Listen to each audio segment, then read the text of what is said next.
ጥሩ ነው። እናንተ ጋር ያላችሁ መርዳት ነግራችሁኛል። እኔ ግን መሐመድ ከፈጣሪ እንዳልሆነ ማረጋገጫ አገኘው ቀድማሉ ነቢያቶች እንደዚህ ብሎ አላስተማሩም። ይሰማል አገኘው ሰውዬ ራሳቸው ነው የሰበኩት። ቆይ ይሰማል። ስለዚህ ቀድማሉ ነቢያቶች እዛ አስተምረው እሰማለሁ። ጀማዓ እሰማለሁ። አገኘው ይሰማል። ተማም ተዳምጣ ጥሩ ነበር። ሐሳብህን ሰንግረ ለመሄድ ትክክል አይደለም። እንደዛ አገኘው ምን አይነት እንደዚህ አይነት ስግብግብነት ጥሩ አይደለም። ሰው ቤት ነው ያለው። እኔ ሳወራ ምንድነው እያልሻለሽው ብለህ እኔን ማዳመጥ መጠበቅ ነበረብህ። ኦኬ በጣም ረጅም ሰዓት ኡስታዝን ጠይቀው ፍላጎትህን ባንተ ሂሳብ አሳክተሃል። አንጋ ምንድነው ነብያችንን እንደማትቀበል ነግረናል በተደጋጋሚ። ሁለተኛ ነገር ከጋብቻ ጋር የተያዘ ጠይቀሃል። ኡስታዝ በተደጋጋሚ መልሶልሃል። ኦኬ ለሌሎች እድል የምንሰጥበት ጊዜ ነው እንጂ አይ ተመልሶብኛል ሌሎች ግንዛቤ ይዘውብኛልና መልሽ ላፍርሰው አይነት አካሄድ ይሄ አካዳሚካሊ አካሄድ አይደለም። ኦኬ ስለዚህ ምንድነው ኡስታዝ መልሶልሃል። ገንቢ ሐሳብ ነግሯል። ሄደህ ራስን መፈለግና ሰርች ማድረግ ትችላለህ። ከጋብቻ አንፃር የሚያነሳው መጽሐፍ ቅዱስህ አይከለክልም። አንተ የትንሽነት እድሜ ጋብቻ እንደ እፍረት እንደ ውርደት ክርስትና ስለጫነብህ መጽሐፍ ቅዱስ ላይ ከ17 ዓመት ምናምን እያልክ ስትዋሽ ነበር። መጽሐፍ ቅዱስ ላይ ሲጀመር አንድ ሰው በአንድ ዓመቱ ራሱ ቢያገባ አይከለክልም። ተግባብተናል። ሲቀጥልም ደግሞ የሰው ልጅ ዘመን ማለት ነው የበረዶ ዘመን፣ የድንጋይ ዘመን፣ የክላሲካል ዘመን እንደሚባለው ሁሉ አሁን ላይ የዲጂታል ዘመን ላይ ነን። በድሮ ዘመን ስልክ አልነበረም፣ ኮምፒውተር አልነበረም። ስለዚህ በድሮ ዘመን የነበረው ህዝብና አሁን ላይ የነበረው ህዝብ ምንድነው ተመሳሳይ አይደለም። በድሮ ዘመን እኔ እኮ ግርም የሚል ማለት ነው ተፈጥሮን ራሱ አይረዱም። ለምሳሌ አንድ ሴት ለምንድነው በትንሽነቷ እንድታገባ የተደረገው? የማህበረሰቡ ታሪክ አለ፣ የማህበረሰቡ ህይወት ልምድ አለ።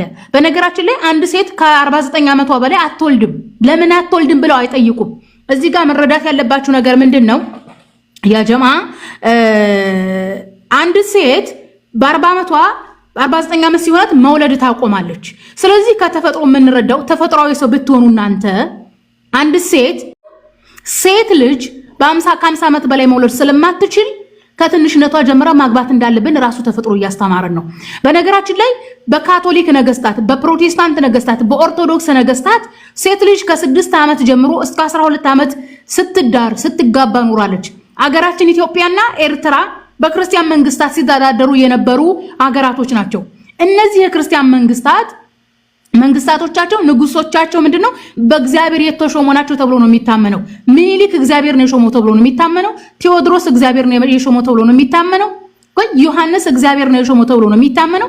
እነዚህ እግዚአብሔር የሾማቸው ነገስታቶች ህዝባቸው በ6 ዓመቱ በ7 ዓመቱ ሲዳዳርና ሲጋባ አልከለከሉም። ይሄን ብቻም ሳይሆን አጼ ዮሐንስና አጼ ሚኒሊክ ልጆቻቸውን ከ6 ዓመት ጀምሮ ሲያዳድሩ ነበር። ያዳዳሩት ምንድነው ቤተሰባዊ ትስስርና ፖለቲካዊ ትስስር ለመፍጠር ነው። ስለዚህ በሰው ልጆች የህይወት ታሪክ የምንረዳው ምንድነው ፖለቲካዊ ትስስር አለ፣ ማህበራዊ ትስስር አለ። ነብያችን አለይሂ ሰላቱ ሰላም እናታችን አይሻን ሲያገቧት የከለከለ ማህበረሰብ የለም፣ የተቃወመ ማህበረሰብ የለም። ቤተሰቦቿም አልከለከሉም። እሷ ራሱ ደስተኛ ነበረች። ይሄን ብቻም ሳይሆን እናታችን አይሻ ከማግባቷ በፊት ሰውነቷ እንዲወፍር የሚያወፍር ምግብ ትበላ ነበረ። ራሷን ዝግጁ ታደርግ ነበረ። አንድ ሰው በሰውነቱ ካጎለበተ ሰውነቱ ከደረጀ ምንድነው ለማቹርድ እንደሚያደርግ ነው። ስለዚህ አንድ ሴት ልጅ ማቹርድ የምታደርገው ከ9 ዓመቷ ጀምሮ ነው። በ8 ዓመታቸው የወር አበባ ያዩ የሀገራችን ልጆች አሉ። ከ8 ዓመት ጀምሮ ሳይንስ እንዳረጋገጠው ከሆነ አንድ ሴት ከ8 ዓመት እስከ 16 ዓመት ድረስ ነው የወር አበባ የምታየው። 16 ዓመት የደረሰው ብርዳማ አካባቢዎች ናቸው። እኔ ለምሳሌ ደጋ አካባቢ ነው ተወልጄ ያደኩት። በጣም ብርድ ነው አገራችን። እስከ 17 ዓመት ድረሳችን የወር አበባ እናይም ነበረ። ነገር ግን ቆላ አካባቢ ስንሄድ በጣም ማቹርድ የሆኑ ምግብ የሚመቻቸው የቆላ ልጆች፣ ሙቀታማ አካባቢ ያሉ ልጆች ምንድናቸው ከ8 ዓመት ጀምሮ ነው የወር አበባ የሚያዩት። በነገራችን ላይ ቆላማ አካባቢ ሰው ልጆችን በተፈጥሮ ማለት የሰው ልጆችን ቆንጆ የሚያደርግ ቶሎ ማቹርድ የሚያደርግ እንደሆነ ሳይንቲስቶች ያጠኑት ነው ማለት ነው። ስለዚህ ክርስቲያኖች ችግራቸው ምንድነው ምናልባት እስልምና ይበልጠናል፣ እስልምናን እናኮስሰው በሚል እንጂ ታሪክን መሰረት አድርገው ባህልን መሰረት አድርገው የሰው ልጅ ህይወት አጥንተው አይደለም። መጽሐፍ ቅዱስ ላይ በ8 ዓመቱ በ9 ዓመቱ በ10 ዓመቱ በ12 ዓመቱ የነገሰ ንጉስ አለ። እስኪ አስረዱን። እንዴት ነው አንድ ሰው በ12 ዓመቱ ንጉስ የሚሆነው? የ12 ዓመት ሰው ሀገር ይመራል። ንጉስ ብሎ ማለት ሀገርን የሚመራ ወታደራዊ ስርዓት፣ ፋይናንስ፣ ማህበራዊን መንፈሳዊን ያካተተ ነው። ስለዚህ በ12 ዓመቱ አንድ ሰው እንዴት ነው የሚመራው ሀገር? እስኪ መልሱልን። መጽሐፍ ቅዱስ ላይ ከ8 ዓመት ጀምሮ ከ12 ዓመት እድሜ ያላቸው ነገስታቶች እንዳሉ ያስተምራል። ይህም ብቻም ሳይሆን መጽሐፍ ቅዱስ ላይ የጋብቻ እድሜ አልተወሰነም። ጠቅለል ባለ መልኩ ይህን ይመስላል። ለምሳሌ አሜሪካን ፕሮቴስታንቶች ይቅርታ ኡስታዝ ቀጥል። አብሽር አይጨርስ መስሎኝ። እሺ እዚህ ጋር ምን አለ መሰላችሁ ልታውቁ የሚገባችሁ ነገር ምንድነው? አገራችን ኢትዮጵያ እስካሁንም ድረስ ቄሶች ማለትም የኦርቶዶክስ ካህናት በእድሜ ትንሽ ነው የሚያገቡት። በነገራችን ላይ የኦርቶዶክስ ካህናት አንዳንድ ጊዜ እስከ 18 ዓመት የምትደርስ ልጅ ያገቡ ነበረ። ነገር ግን በዚህ ሰዓት ሴቶች እየጎረመሱ ድንግልናቸውን ለሌላ ጎረምሳ ይሰጣሉ በሚል ፍራቻ በቤተሰብ ፍቃድ የ12 ዓመት ልጅ በአሁን ሰዓት የ13 ዓመት ልጅ በዚህ ሰዓት የኦርቶዶክስ ካህናት ድንግል ነው የሚያገቡት። ምክንያቱም በኦርቶዶክስ ቤተክርስቲያን አስተምሮ ካህን የሚያገባው ድንግል ነው።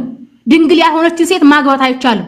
ስለዚህ ምክንያቱም መጽሐፍ ቅዱስ ነው። በነገራችን ላይ መሰረቱ መጽሐፍ ቅዱስ ነው። መጽሐፍ ቅዱስ ካህን ድንግል ያግባ ነው የሚለው። ስለዚህ እንደ እግዚአብሔር አስተምሮ አንድ ሴት ድንግል ባትሆን ችግሩ ምንድነው ነው? ይሄን የመሰለ ጥያቄ ይነሳብናል ሳትሉ ምናልባት የሃይማኖት የበላይነት እናገኛለን በሚል የሰው ልጅ ታሪክ የሰው ልጅ አኗኗር ተፈጥሮን ራሱን ፈጣሪ ክዳችሁ ነው እኛ ጋር ራሳችሁን ያወዳደራችሁ ያላችሁት እንጂ በሚገርም ሁኔታ አሜሪካንን የመሰረቷት ፕሮቴስታንቶች ናቸው። የእንግሊዝ የአውሮፓ ስደተኛ ፕሮቴስታንቶች ናቸው። በአሜሪካ ምድር እስካሁን ድረስ በቤተሰብ ስምምነት አሜሪካ ማለት ነው በዚህ ሰዓት አሜሪካ የሰለጠነች ሀገር ናት።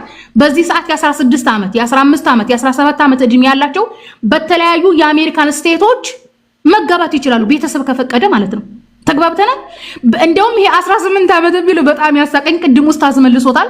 18 ዓመት የሚለው በ20ኛው ክፍለ ዘመን ነው የመጣው። ከ1920ዎቹ በኋላ ነው የመጣው በእንግሊዝ ቤተመንግስት። የእንግሊዝ ቤተመንግስት ብሎ ማለት ሄነሪ 8ኛ በካቶሊክ አኩርፎ የካቶሊክን ቤተክርስቲያን ተቀይሞ ፕሮቴስታንት ሆናለሁ ያለው በሚስት ምክንያት ነው። ልብ በሉ ለሚስት ብሎ ነው። ሚስቶቹን ከገደለ በኋላ ፕሮቴስታንት ሃይማኖት ተቀባይ ሆኖ ፕሮቴስታንትን በአውሮፓ እያስፋፋ ሲመጣ ምንድነው የተደረገው? የዚህ የሄነሪ 8ኛ ዘሮቹ በእንግሊዝ ቤተመንግስት የፕሮቴስታንት ቤተመንግስት ነው። ከ6 ዓመት ጀምሮ የተዳሩ ሴቶች አሉ። ተግባብተናል። ይሄን ብቻም ሳይሆን አሜሪካን የመሰረቷት ፕሮቴስታንቶች ናቸው። የአውሮፓ ስደተኛ ፕሮቴስታንቶች ናቸው። በአሜሪካ ህግና ስርዓት ከ1920ዎቹ በኋላ ነው 18 ዓመት የተባለው እንጂ ከዛ በፊት 18 ዓመት በታሪክ አይታወቅም።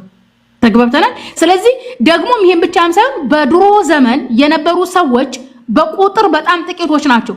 አሁን ላይ የሰው ልጅ ብዛት በጣም በዝቷል። ድሮ የነበረው ኃላፊነትና አሁን የነበረው ኃላፊነት እኩል አይደለም። ድሮ ሰዎች እንደተወለዱ ቤተሰቦቻቸው ከትንሽነታቸው ጀምረው ነው ኃላፊነትን የሚያስተምሯቸው። ለዛ ነበር ቶሎ የሚጋቡት። ለዛ ነበር ቶሎ ወንዶች በ15 ዓመታቸው ኃላፊትና የጦር መሪ የሀገር መሪ የሚሆኑት። ለዛ ነው ህዝብ ቁጥሩ ትንሽ ስለነበረ ነው። ክርስቲያኖች ግን ይህን ስሌት አያውቁም። ለዚህ ነው የተዘጋ ነው ጭንቅላታቸው የምለው ማለት ነው። ቀጥሉ ኡስታዝ። እሺ አሁን ራሱ እያለ ያለው ሚስት ቢያንስህ ኑሮ ጨምርልህ ነበር ነው እያለ ያለው። ማለት በግልጽ ቋንቋ ነው እየተናገረ ያለው። ሚስት ቢያንስህ ኑሮ ጨምርልህ ነበር። አንተ በሐሰት ወይንም በሴሰኝነት ሄደህ ዝሙት መፈጸም አልነበረብህም ነው። ቤርሳቤ ጋር የፈጸመው ሊትራሊ ዝሙት ስለነበር የሰው ሚስት ቀምቶ ግንኙነት አድርጎ ከዛ በኋላ እንዲረገዝ ስላደረገ ማለት ነው። ስለዚህ እግዚአብሔር ዝሙት ሳትፈጽም በሚስት ረገድ የፈለግከውን ያክል ሚስት ጨምርልህ ነበር ነው እያለው ያለው እግዚአብሔር። ስለዚህ እኔም ብትጠይቀኝ እኔ ሚስት አላሳጣህም ነበር ነው እያለው። ስለዚህ እግዚአብሔር ምን እያለው ነው? ሚስት እኔ ጋር እንደፈለግ ታገኝ ነበር እያለው። ስለዚህ እግዚአብሔር እኔ አሁን እኮ ስለማንበብ ጠየቅኩት። ልጅቷ 9 ዓመት መሆኗ እኮ ነው አይደል? 2 ሚስት እኮ ማግባት እኮ ማለት ነው። ለብሉይ ኪዳን ብዙ ያገቡ ሰዎችን ትሰጡኛላችሁ።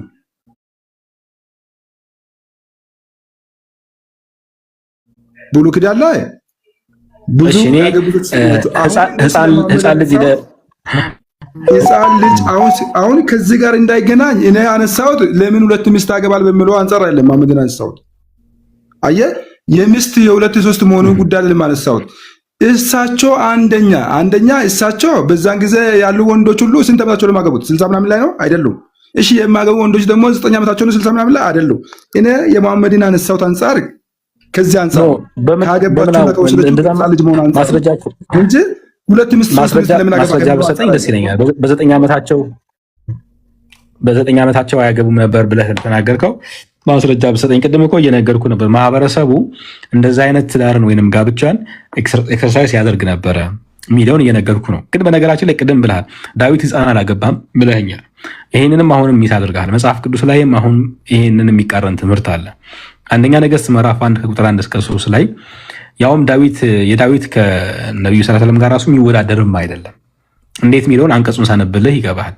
እኔ አሁን ትልቁ ጥያቄ ምን መሰለህ፣ ይህንን ከተቀበልክና እዚህ ጋር ትክክል ነው ብለህ ካመንክ ያኛውን እንትን ለማጣጣል ብዙ ያን ያክል ርቀት መሄድ አያስፈልግም ብለህ ፈልግ። ለምሳሌ ንጉሱ ዳዊትም ሸመገለ፣ እድሜውን በዛ። ተመልከት፣ ሸመገለ ምንድን አለ? እድሜውን በዛ፣ ልብስም ደረቡለት፣ ነገር ግን አይሞቀውም ነበር። አሁን ተመልከት፣ ነቢዩ መሐመድ በ53 ዓመታቸው ከዛ በኋላ እንኳ ብዙ ሚስት አግብተዋል። ዳዊት ግን በጣም የሸመገለበት ማለት ይሄ በአማርኛው ቋንቋ መጃጀት የሚባለው ማለት ራስን አለማወቅ ማለት ነው። ልብስም ደረቡለት ነገር ግን አይሞቀውም ነበር አለ። ባሪያዎቹ ምን አሉ? ለጌታችን ለንጉሱ ድንግል ትፈለጋለች አሉ። የዚች ድንግል ተግባር ምንድን ነው ካልከኝ፣ በንጉሱም ፊት ቆማ ታገልግለው፣ በጌታችንም በንጉሱ ብብት ተኝታ ታሙቀው አሉት። በእስራኤልም ሀገር ሁሉ የተዋበች ቆንጆ ፈለጉ። አሁን ተመልከት፣ በእስራኤልም ሀገር ሁሉ የተዋበች ቆንጆ ፈለጉ። ከዛ ሱናማይቱን አቢሳንም አገኙ፣ ወደ ንጉሱም ይዘዋት መጡ። እዚህ ጋር በእስራኤል የተዋበች ቆንጆ የሚለው ምንድን ነው? የሂብሩ አገላለጽ ሕፃን ልጅ ማለት ነው። እድሜዋ ሕፃን የሆነች ኧረ ኡስታዝ እንደዛ አይደለም። ቆንጆ ሕፃን ልጅ ማለት ነው እንዴ?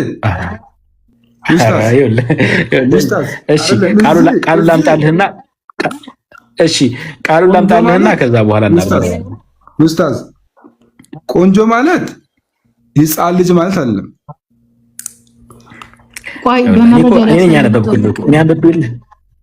መረጃ ያሳይ ነው እንዴ? በቃ አንተም መጽሐፍ ቅዱስ የትኛውን እትም ነው የምትጠቀመው አንተ? እኔ መደበኛ አዲስ ትርጉም እጠቀማለሁ። መደበኛ ትርጉም። እሺ፣ እስከምከፍተው ድረስ አንደኛ ነገሥት ምዕራፍ 1 ከ1 እስከ 3 ክፈትና እሱን እያየነው እንቆያለን። ኦኬ፣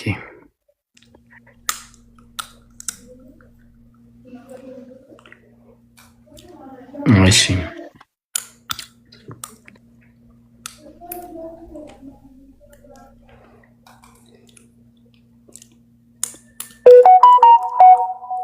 እንዴ መጽሐፍ ቅዱሴ ስላስቸግረኝ ነው። ኤኒሃው ብቻ ሁለት ነገሮችን ነው ከዚህ አንቀጽ የምትይዘው። አንቀጹን አስቀምጥልሃለሁ ወይንም እልክላትና እሷ እንድትለቀው አደርጋለሁ። ይህን በዚህ እንዝጋና ወደ ሌላ ጥያቄ እንሂድ። አንድ ጥያቄ ልደግምና ከዛ ጭርን ጠይቄ እናበቃለን። ሌላ ጊዜ በሰፊ እንገናኛለን። ብቻችን እንዳይሆን ብዬ ነው። ሌላ ጥያቄ ጠይቃለሁ። ያለ አንድ ክርስቲያን ወገናችን ነበር። አንድ ጥያቄ ነውና በቃ አጭር ጥያቄ ነው። ቆይ አገኘሁ። ቆይ አንድ ጊዜ በጣም አስረዘመ። ኢንሻአላህ በሌላ ጊዜ ከከፈትኩኝ ኡስታዝ ከመጣ አንድ ጥያቄ አይቆይም። ሌሎቹም ይምጡ እንጂ አይቆይም። እቺ አንድ ጥያቄ ብቻ ነው። አይቆይም። የምር ስረስ አይቆይም። ማይቆይ ጥያቄ ነው። ሌላ ጊዜ አብዛኛው ጊዜ ስለማላገኛቸው ብዬ ነው ከእሳቸው ትንሽ እንማማራለን። ኡስታዝ አንድ ጥያቄ ልጠይቃችሁ። አጭር ጥያቄ። ሙሐመድን ትወዳላችሁ? እናንተ የራሳችሁ ብቻ ነው፣ ስለ ራሳችሁ ብቻ ነው የምታወሩት። አዎ። ሙሐመድን ምን ያህል ነው የምትወዱት? ከነፍሴ በላይ። እሺ፣ ለሙሐመድ ደግሞ ፈጣሪ አለው አይደል? አዎ። እሺ፣ የሙሐመድን ፈጣሪ ምን ያህል ነው የምትወዱት? ከነፍሴ በላይ። እሺ፣ አሁን ደግሞ ሁለተኛ ደግሞ ሙሐመድን ከፈጣሪ ነው ብዬ እንዳልቀበልን ከማድረግ ነገር አንዱ እኚህ ሰውዬ የራሳቸውን ሰበኩ ብዬ አምናለሁ። አሁን ሌላ የሰበኩት ፈጣሪ የለም፣ የራሳቸውን ሰበኩ ብዬ ነው ማምነው።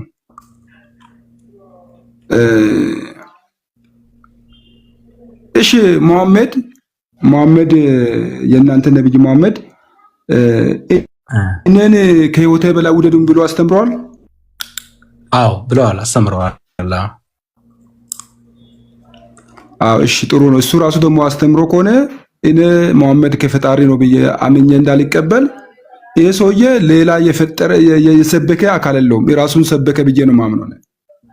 ቀላል ጥያቄ ልጠይቅህ። ኢየሱስ እኔ ህይወት ነኝ የሚለውን ትቀበላለህ? አለበት እግዚአብሔር ብቻ ስለሆነ ማለት ነው። ከህይወት በላይ እኔ ህይወት ነኝ ያለውን ኢየሱስን ትቀበላለህ? እሺ እሱ ሰው ብቻ አይደለም። አሁን አንተ ጥያቄ ሳይሆን አቋም ነው ያደረከው ብዬ ነው፣ ለዛ ነው ያቋረጥኩ። ጥያቄ ልጠይቅህ፣ አጭር ጥያቄ አልከኝና ከዛ አንተን አቋም መግለጽ ጀመርክ ማለት ነው። እሱ ጥያቄ አይደለም። አልገለጽኩም ኡስታዝ፣ እየገለጽክ ነው እንጂ እኔ ማልቀበልበት ምክንያት ምናምን ብለህ የአቋም መግለጫ ያደረከው። ቅድም ስጀምር ኡስታዝ ስጀምር እኮ እንደዚህ ብያለሁ። መሐመድን ከፈጣሪ ነው ብዬ እንዳልቀበል ማድረጉ ነገሮች ስላሉ ነብይ ያልነገርኳችሁ እንደዛ ብያለሁ። በቃ ቀላል ጥያቄ ልጠይቅህ፣ በመጣህበት አርጊውመንት ቀላል ጥያቄ ልጠይቅህ። እኔ ለምን ከህይወቴ በላይ እንደምወዳቸው ልንገር። እሳቸው መናገራቸው አንተን ካላሳመነ፣ ለምሳሌ እሳቸው መናገራቸውን ባልሰማና ባላውቅ ራሱ እንዴት ከህይወቴ በላይ እንደምወዳቸው ልንገር። አሁን ላይ ያለውን ድቅድቅ ጨለማ አዳምጥ ኡስታዝ፣ ጥያቄ ተጠይቀሃል እንዴ ኡስታዝ? እሺ ቆይ ከመሐመድ በፊት ነቢያቶች አሉ አይደል? ከመሐመድ በፊት ነቢያቶች አሉ አይደል? ነበሩ፣ ነቢያቶች ነበሩ። ነቢያቶች አሉ። እሺ እነዛ ነቢያቶች እነን ከህይወታችሁ በላይ ውደዱ ብሎ አስተምሮታቸው እኮ አሁን እጃችን ላይ የለም። አስተምሮታቸው እጃችን ላይ የለም። አንተን ቀላል ጥያቄ እኮ ኢየሱስ እኔ ህይወት ነኝ ብሎ ሲናገር፣ ቆይ እኔ የሙሴ ትምህርት እጄ ላይ የለም። ስለዚህ የሙሴ ትምህርት እጄ ላይ ስለሌለ ይሄ ነው ይሄ እዚህ ጋር ብለዋል እዛ ጋር አለም ልልሃል። የኢየሱስ አገኘው ጠይቀሃል። ብታዳምጠኝ አሪፍ ነበረ። ጠይቀሃል፣ አዳምጥ። እኔ አንድ ጥያቄ ጠይቀኸኛል አይደል? እኔ ደግሞ መልስ ልመልስ። የመጀመሪያው ነገር አንተ ነብዩ ራሳቸውን ሰብከዋል ብለህ ከህይወታችሁ በላይ ውደዱኝ ስላሉ ራሳቸውን ሰብከዋል አልክ። በተቃራኒው ደግሞ አንተ ኢየሱስ በአንደበቱ እኔ ህይወትም ነኝ ብሎ ስለዚህ እኔ ኢየሱስ ህይወቴ ነው ብለህ ታምናለህ። ኢየሱስን ከህይወትህ በላይ ትወደዋለህ። የዛሬ 2000 ዓመት እዚህ መሬት ላይ መጥቶ የተንቀሳቀሰ አንድ ግለሰብ እኔ ህይወት ነኝ ስላለ ተቀብለኸው አምናሃል። ከዛ ነብዩ መሐመድ ከህይወታችሁ በላይ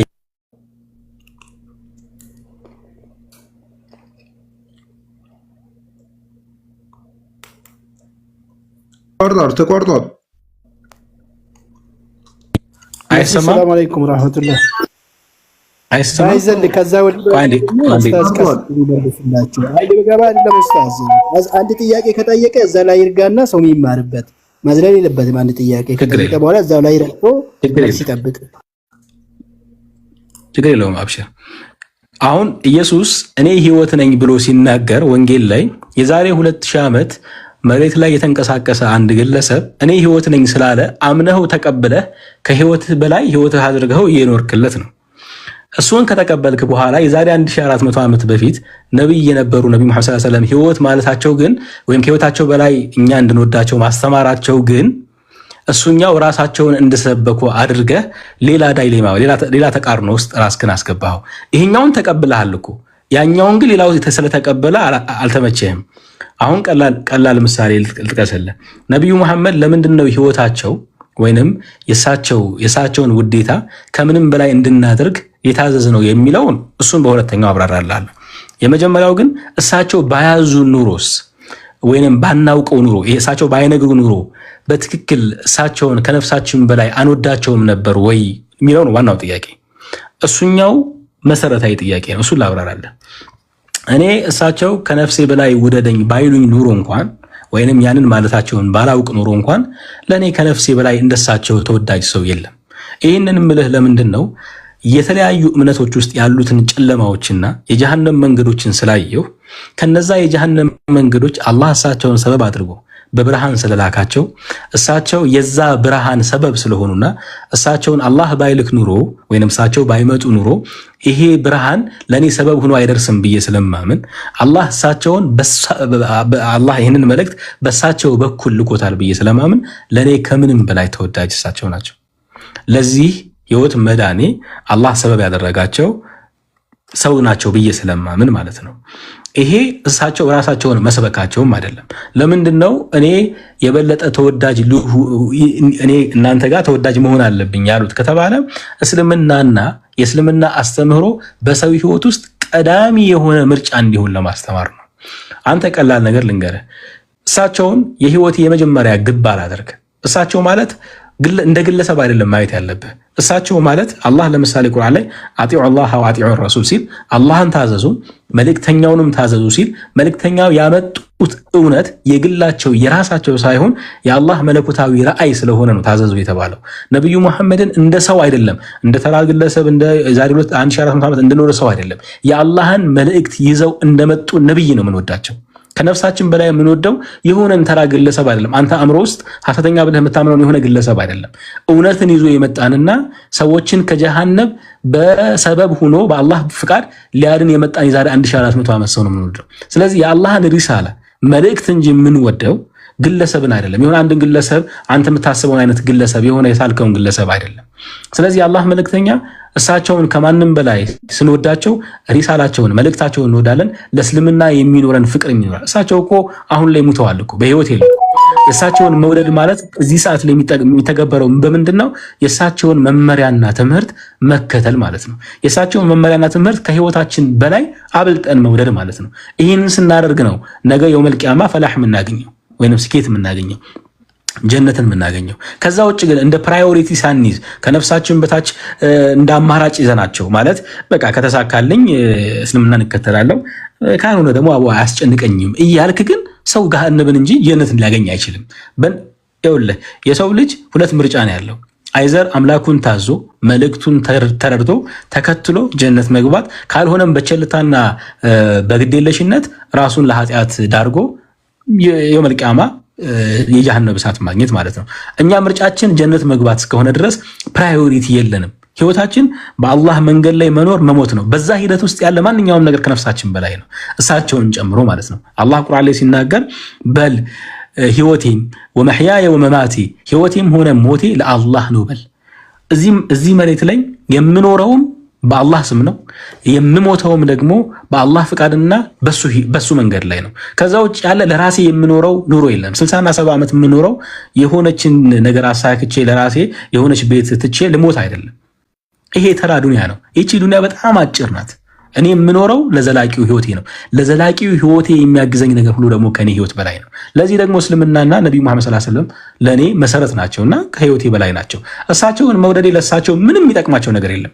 አሁን አንተ እሳቸው እንደሚጠቅሙ አድርገን ያሰብከው በፍጹም የሚጠቅማቸው ነገር የለም። እሺ እሳቸው ሞተዋል፣ ምንድነው የሚጠቅማቸው ለእሳቸው? በአንተ ሂሳብ እንኳን ካየ ነው ማለት ነው። እሳቸውን መውደዴ ከማንም በላይ ትኩረት ማድረጌ ለኔ ነው የሚጠቅመው። ለመቼ? የውመል ቂያማ ጀነት እንድገባ መንገዳቸውን ቀጥ አድርጌ እንዲይዝ እና ሲሪየስሊ ነገሮችን ኮንሲደር እንዳደርግ ይጠቅመኛል። ጥቅሙ ለራሴ እንጂ ለእሳቸው አይደለም። ስለዚህ ራሳቸውን አይደለም የሰበኩት፣ እሳቸውን ከፍ ማድረግ ለእሳቸው ቦታ መስጠት እኔን የወደፊቴን ስለሚያስተካክልልኝ ነው ያስተማሩኝ።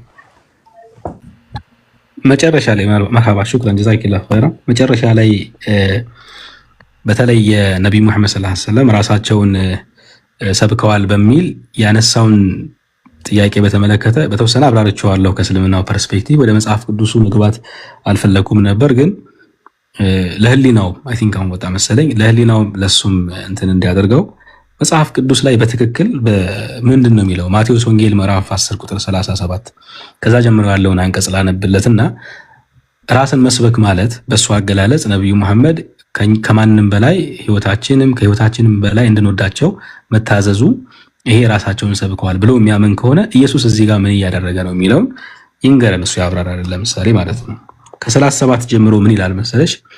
ከእኔ ይልቅ አባቱን ወይንም እናቱን የሚወድ ለእኔ ሊሆን አይገባውም። ከእኔ ይልቅም ወንድ ልጁን ወይንም ሴት ልጁን የሚወድ ለእኔ ሊሆን አይገባውም ይላል። ከማን በላይ? ከኢየሱስ በላይ አባቱን ይሁን እናቱን ከዛም ደግሞ ወንድ ልጁን ወይም ሴት ልጁን ይቀጥልና ኢየሱስ ምን ይላል? መስቀሉንም የማይይዝ በኋላይም የማይከተለኝ ለእኔ ሊሆን አይገባውም ይልና ነፍሱን የሚያገኝ ያጠፋታል፣ ነፍሱንም ስለ እኔ የሚያጠፋ ያገኛታል አለ። ስለማን? ስለ ኢየሱስ ማለት ነው። ከዚህ በላይ ራስን መስበክ አለ ወይ? እንደሱ አገላለጽ ከሆነ ኢየሱስ ምን እያለ ነው ያለው? ስለ እኔ ነፍስንም ማጥፋት ካለባችሁ አጥፉ ነው፣ ወይንም የራሳችሁንም ነፍስ ጭምር ማለት ነው። ስለዚህ ከነፍስ በላይ ኢየሱስን እንዲወድ ከአባቱም ከእናቱም ከወንድም ከልጆቹም ጭምር ከዛ በላይ ኢየሱስ እንዲወደድ ራሱ ኢየሱስ ነው ልትወዱኝ ይገባል እንደዚህ እያለ ያስተማረው ማለት ነው። አንድ ክርስቲያን መጽሐፍ ቅዱስ ላይ ይህንን ተቀብሎ ኢየሱስን ከነፍሴ በላይ እወዳለሁ የኢየሱስን ንግግር መሰረት አድርጌ ካለ በኋላ በእስልምና ግን ነብዩ መሐመድ ያው ከነፍሳችሁ በላይ መውደዳችሁ ራሳቸውን ለመስበካቸው ማሳያ ነው ካለ ሚስ ያደረገው ነገር አለ ማለት ነው። በሱ ሐሳቤ ነብዩ መሐመድን ሐሰተኛ አድርጎ ስለሚያስባቸው እንዴት ያ ይሆናል?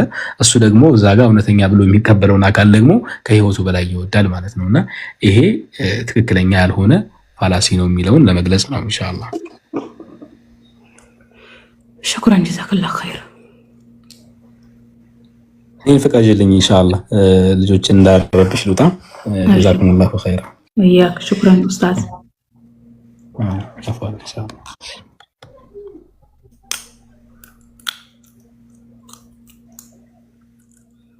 እሺ ጨረስን እኮ አገኘሁ ጨረስን። ውላዳር እዚህ ለማድረግ አትሞክር። ኤኒዌይስ ኡስታዝ ዑመር ሐሳብ ካለህ ቀጥል። ኡስታዝ ያው እንግዲህ አስተምሮን እንትን ብሏል። በጣም ነው የምናመሰግነው። አላህ ጀዛውን ይክፈለው ለኡስታዝ። እሺ ዑመር ሐሳብ ካለን እንቀጥላለን። ወደ የአብ ከመሄዳችን በፊት ሰላም አለይኩም መሲ። ወአለይኩም ሰላም። እንዴት ነሽ? ደህና ነሽ? ሰላም ልበላችሁ ብዬ ነው። በዛውም ያው ኡስታዝ ያዳመጥን ነበር። ጥሩ መልእክት ነው፣ ጥሩ ትምህርት ነው ያስተላለፉት። ትንሽ ግን እንደው አጠር እየተደረገ መልሱም ሰውየውም ደግሞ እንደዚህ አይነት ሰዎችን ሊሚት ማድረግ አለብሽ እያስቆምሽ። አሁን ቅድም በተሰላጅተው የወጡ ጥያቄ መጠየቅ የሚፈልጉ ልጆች ነበሩ እና ሂደቱን እየተቆጣጠርሽ ቢሆን ጥሩ ነው።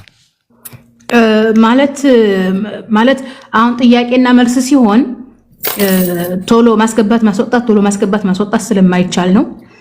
መዋከብ እንዳይሆን እንደዚህ ረጋ ያለ ውይይት ነው እና ኡስታዝ ጋር የሚደረገው ለዛ ነው። እና ጥሩ አካሄድ በነገራችን ላይ በጣም ማረዘመን በጣም ማላጠረም መካከለኛ ነው። ያው ደግሞ የሚጠይቁትን ተመሳሳይ ስለሆነ ያው ነው። እሺ እስልምና ላይ ጥያቄ ያላቸው ልጆች ካሉ እኔም መመለስ እችላለሁ፣ እጠብቃለሁ። እሺ ይሄን ስለተባለለት እና ያለው እሺ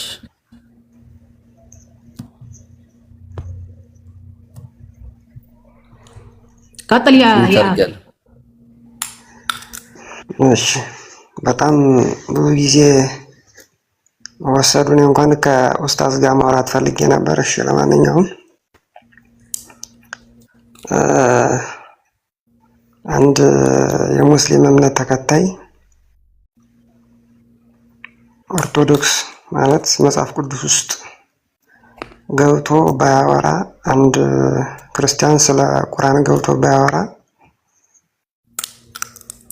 አሪፍ ነበር። ግን የመጠየቅ የምፈልገው ስለ እስልምና ሃይማኖት አመጣጥ አመሰራረት ማለት እንደ ሌላ እንትን ሳይሆን እኔ ለራሴ ለማወቅ የምፈልገው ነገር ስለሆነ እሱን መጠየቅ ነው የምፈልገው።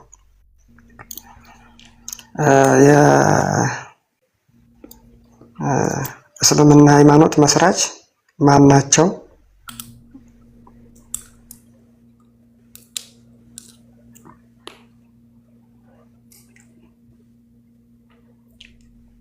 ይሰማል? ይሰማል። የእስልምና ሃይማኖትን የመሰረተው ማን ነው? የመልስታይና እንዲህ ቀስ እያደረግን እየጠየቁ እየመለስክልኝ እንሄዳለን። እሺ ቢስሚላህ አልሐምዱሊላህ ረቢ ሽራህ ሊ ሶድሪ ወይሲር ሊ አምሪ ወህሉል ዑቅደተ ሚን ሊሳኒ የፍቀሁ ቀውሊ። በመጀመሪያ አንድ እንትን የምሰጥህ ማስረጃዎችን ከምንድን ነው የምትቀበለው? ከታሪክ ነው? ከቁርአን ነው? ከመጽሐፍ ቅዱስ ነው? ከምንድን ነው የምትፈልገው? በማስረጃ እንድናወራ ማለት ነው። መጽሐፍ ቅዱስ የኔ የራሴ መጽሐፍ ነው። እኔ የምፈልገው ከአንተ ከምትጠቀመው መጽሐፍ ከቁርአን። እሺ እንደ ሙስሊም እስልምና ሃይማኖት መስራች የለውም። የእስልምና ሃይማኖት የተፈጥሮ ሃይማኖት ነው። እስልምና ሃይማኖት የተፈጥሮ ሃይማኖት ነው። የሁሉም ነቢያት እምነት ነው። ከሰማይ የተላከ ከሰማይ የወረደ ከአዳም ጀምሮ እስከ ነቢ መሐመድ ያሉ ነቢያቶች በሙሉ የሚያመልኩት እምነት ነው ተብሎ ይታሰባል። ይህንንም በማስረጃ ላሳይህ እችላለሁ። ይሄ ነው ጥቅሉ ሐሳቡ። እሺ አንዳንዶች እስልምና ሃይማኖትን የፈጠረው አላህ ነው ይላሉ። እስልምና ሃይማኖት በእርግጥ የሚፈጠር ነገር አይደለም፣ ትእዛዝ ነው። እስልምና ሃይማኖትን እንድንከተል ታዘናል።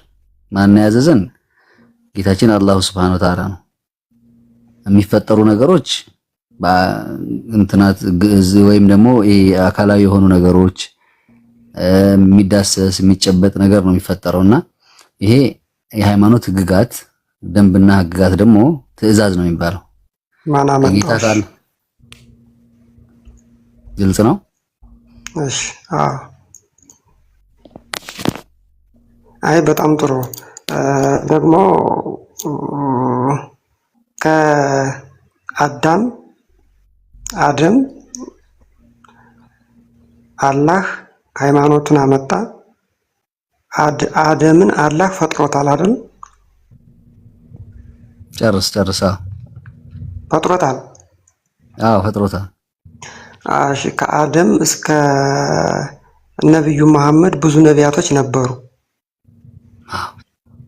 እነ ሙሴና እነ ሙሳና ኢብራሂም እነ ዳውድ ምናምን የምትሏቸው ማለት ነው። በጣም ጥሩ። ለነብዩ መሐመድ ቁርአን ወይም የአረበኛው መጽሐፍ የወረደ ለነብዩ መሐመድ ነው። ነብዩ መሐመድ እነ ኢሳና እነ ሙሳ እነ ኢሳ ነብዩ መሐመድን ይቀድማቸዋል። ስለዚህ ለነብዩ መሐመድ ቁርአን ከመውረዱ በፊት እነ ሙሳና ከዚያ በፊት የነበሩ ነቢያቶች የሚግባቡበት ምንድን ነበር? እሺ ጥሩ ጥያቄ ነው የጠየቀው። ቁርአን ይህንን ሲያብራራ ሁሉም ነቢያት በሚያመልከው ቋንቋ ነብይ ይላክለት ነበረ። መጽሐፉም በሚያመልኩት ቋንቋ ነበር የሚጻፈውና ከተላከበት ማህበረሰብ በወጣበት ቋንቋ ነው የሚያስተምረው።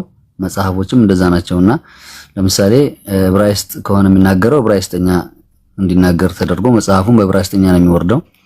በተለያየ ቋንቋ በወረደበት አካባቢ በወረደበት በሚነገረው ቋንቋ ነበር መጽሐፍቶቻቸው ሲወርዱ የነበሩት። ነብይ መሐመድ ደግሞ ከአረብ ማህበረሰብ የወጡ ስለነበሩ አረብኛ ቋንቋ ነው የሚናገሩት። በአረብኛ ቋንቋ መልእክቱ መጥቷል። እኛ የቋንቋ ችግር አይደለም ያለብን፣ የቋንቋ ችግር ሳይሆን የመልእክት ተአማኒነትና መልእክቱ ትክክል መሆኑን ነው። እኛኮ ወንጌልንም አንድ ጊዜ ኢንጂልም ወንጌል ብለህ የምትጠራውን ወይም ደግሞ ተውራት ኦሪትንም በተለያዩ ቋንቋ ወርደዋል። በዛው በማህበረሰቡ መጽሐፍ ቅዱስ የወረደበትን ቋንቋ ታውቃለህ። ይህንን መጽሐፍ እኛ ከአምላክ መሆኑን እንቀበላለን። ቋንቋው ዕብራይስጥ ለምን ሆነ ብለን አንጠይቅም። ገብቶሃል? አሁን ያለውን መጽሐፍ ሳይሆን በዛን ዘመን የወረደውን ኢንጂል የሚባለውን ወይም ወንጌል የሚባለውን መጽሐፍ በዛ ቋንቋ በመውረዱ ሙስሊሞች ኮምፕሌን አያደርጉም። ምክንያቱም ኢየሱስ ክርስቶስ የተላከበት ቋንቋ ያ ነው የነበረውም እዛ ማህበረሰብ ውስጥ ስለነበረ ማለት ነው። ግልጽ ነው። ከዚያ በፊት ከአላህ እስከ ነብዩ መሐመድ ያሉት የእናንተ ነቢያቶች እነ ሙሳ የሚነጋገሩበት ሀገሩ ሰው በሚጠቀምበት ቋንቋ በየትኛውም ሀገር የነሱ ባሉበት አካባቢ ሰው በሚጠቀምበት ቋንቋ ነበር የሚጠቀሙት ነው ብለኛል። ሁሉም ነቢያቶችን አላክንም ይላል ቁርአን። እዛው ቢሊሳን ቀውሚሂ በህዝቦቹ ቋንቋ ቢሆን እንጂ ነቢያቶችን አላክንም። ይሄ ማለት ነቢያቶች ሲያስተምሩ የነበሩት በህዝቦቻቸው ቋንቋ ነው። ለምሳሌ ከአረብ የመጣ ነብይ እኮ 4 ነው። ከአረብ የመጡ ነቢያቶች 4 ናቸው ይታወቃሉ፣ በቁርአን የተጠቀሱ። እነዛ 4 ነቢያቶች አረብኛ ይናገራሉ፣ አረብኛ ነው ሲያስተምሩ የነበሩት። ሌሎቹ ግን ከአረብ ውጭ ናቸው፣ ወደ 21 ነቢያቶች ማለት ነው። በቁርአን ውስጥ 25 ነቢያቶች ተጠቅሰዋል። እነዚህ 21 ነቢያቶች በራሳቸው ቋንቋ ነበር ሲያስተምሩ የነበሩት። አሁን የቋንቋው እንትን ሳይሆን እኛ እንትን እያለን በአማርኛ የሚያስተምር በእንግሊዝኛ የሚያስተምር የተላከበት ማህበረሰብ ሊረዳ የሚችለውን ቋንቋ ዋናው መልእክቱ ምንድነው፣ እያስተላለፈ ያለው መልእክት ምንድነው የሚለውን ነው እንጂ የቋንቋው እንትን ማተር አይደለም። ሙስሊሞች ዘንድ ቋንቋ ወሚን አያቲ ወእክትላፉ አልሲነቲኩም ወአልዋኒኩም ቋንቋ መለያየቱ ምላሳችሁ መለያየቱ ይሄ የአላህ ሱብሓነሁ ወተዓላ ምልክት ነው ይላል። ስለዚህ እኛ በቋንቋ የሚለይበት እንትን የለም ማለት ነው። እሺ ቋንቋ የሚለው እየቀደመን ነው እንጂ መግባቢያ ነው። ያው ግን አሁን እንትና ማለት አላህ አዳምን ፈጥሮታል፣ አዳምን ፈጠርኩት የሚልበት ቁርአን ላይ ልታሳውቀኝ ፈልጌ ነበር። አዳምን ፈጠርኩበት ያለበት ቦታ ሊማ ኸለቅቱ ቢየደየ ይላል። አስተክበርት ሸይጣንን ሲያናግረው አላህ ሱብሓነሁ ወተዓላ ምን ይላል? ሰይጣን ሆይ ስጁድ አድርግ ብሎ እምቢ ሲለው አስተክበርተ አንተ ተስጁድ ሊማ ኸለቅቱ ቢየደየ በእጄ ለፈጠርኩት አደም አለይሂ ሰላም እንዴት ስጁድ አላደርግም አልክ እያለ ይጠይቀዋል። ይሄንን እንደው በጣም ብዙ ቦታ ላይ በቁርአን ውስጥ ተጠቅሷል። አደምን አለይሂ ሰላም ፈጠርኩት እያለ ብዙ ቦታ ላይ በቁርአን አያት ተናግሯል። አሁን ይሄ ነገርኩህ ሱራውን አሁን አላስታውስም፣ ግን በእጆቼ ለፈጠርኩት አደም አለይሂ ሰላም እንዴት ስጁድ አላደርግም ትላለህ ብሎ በሰይጣንን ጠይቆት ነበረ፣ ኢብሊስን ማለት ነው። እሱም ያው ኩራትና እንትን እንደነበረ በቁርአኑ ላይ ያለበትን ምዕራፍ ቁጥሩን ጠቅሰህ አላህ አዳምን ፈጠርኩት የሚያግዘኛለ ሊማ እንትን አስተክበርተ ሊማ ያኒ በእጄ ለፈጠርኩት የሚለውን የቁርአን አያት ሱራ የሚያመጣልኝ ከአንድ ጊዜ እስኪ እሺ እሺ የመጀመሪያው ጥያቄ ላይ ላብራራለህ። የመጀመሪያው ጥያቄ ምንድን ነበረ? እስከዛ ይሄንኛው እስከምትፈልግ ድረስ ለማስረጃ ነው። እሺ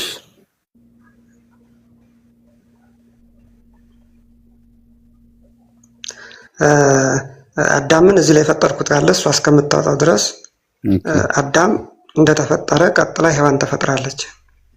አይዋ ሐዋ ናም እሷን እስከምንድን ነው ፈጠርኳት የሚለው? እሷን ደግሞ ከአዳም ግራ ጎን እንደተፈጠረች ይነግረናል ቁርአን ራሱ ማለት ነው። ይሄ ደግሞ በሐዲስም ተረጋግጧል። በሐዲስም ቁርአኑን አሁን ከቁርአኑን ፈልገው አላህ አዳምን ፈጠርኩበት የሚል የቁርአኑን ምዕራፍ ቁጥርና ሐዋን ከአዳም ጎን ፈጠርኳት የሚለው ምዕራፍ ቁጥር ነው ፈልገው ማለት ከቁርአኑ ማለት ነው። እሺ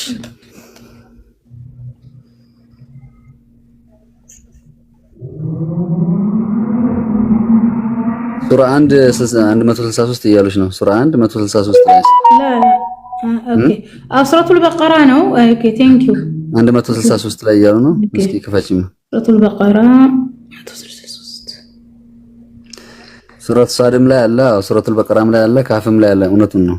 በየቦታው እኮ አለ ይሄ የቁርአን አያቱ። እሱ ማስረጃ አምጡ ስላለ ነው እንጂ አደም አለይሂ ሰላም አላህ በሁለት እጁ መፍጠሩ የሚያሳዩ የቁርአን አያቶች በጣም ብዙ ናቸው። ስለዚህ ማስረጃ ስላለ ከማስረጃ ጋር እንድናወራ ሱራ 6 በጣም አሁን ብዙ በቀደም የሆነ ላይ በላይ እንደዚህ የሆነ ሙስሊም ወንድሞች አሁን አንዳንድ ሰው ምን መሰለ በክርስትናውም በዚህ በእስልምናውም ሃይማኖት ምንም ሳያውቁ ይገቡና ሁሉንም ሃይማኖት መንቦጫረቅ ይወዳሉ። አሁን ይሄን ጥያቄ በቀደም ነው ስጠይቃቸው ምን አሉኝ? ከአላህ ጀምሮ እስከ ነብዩ መሐመድ ቁርአን እስከሚወርድበት እስከወረደለት ድረስ በምን ነበር የሚግባቡ ስላቸው የለም የሚግባቡበትን ቋንቋ አናውቅም።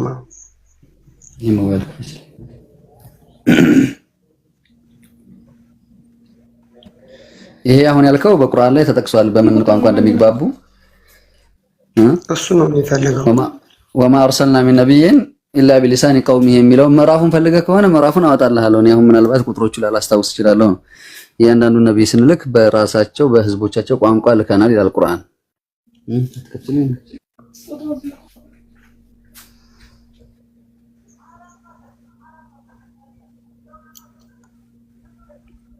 ሱረት ሳድ 75 ላይ አለ ይላሉ። እሺ አላህ ኢብሊስ ወይ በሁለት እጆቼ ለፈጠርኩት ከመስገድ ምን ከለከለህ? አሁን ኮራህን ወይስ ከፊቱ ከትዕቢተኞች ነበር ካለው ይላል።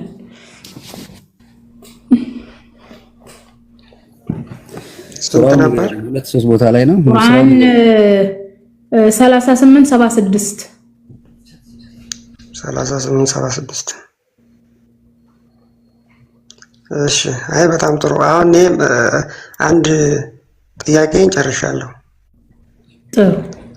አንድ ማስተላለፍ የምፈልገው ነገር ግን ከአንቺም ከቅድሙ ከኡስታዝም ኡስታዝ ምን አሉ?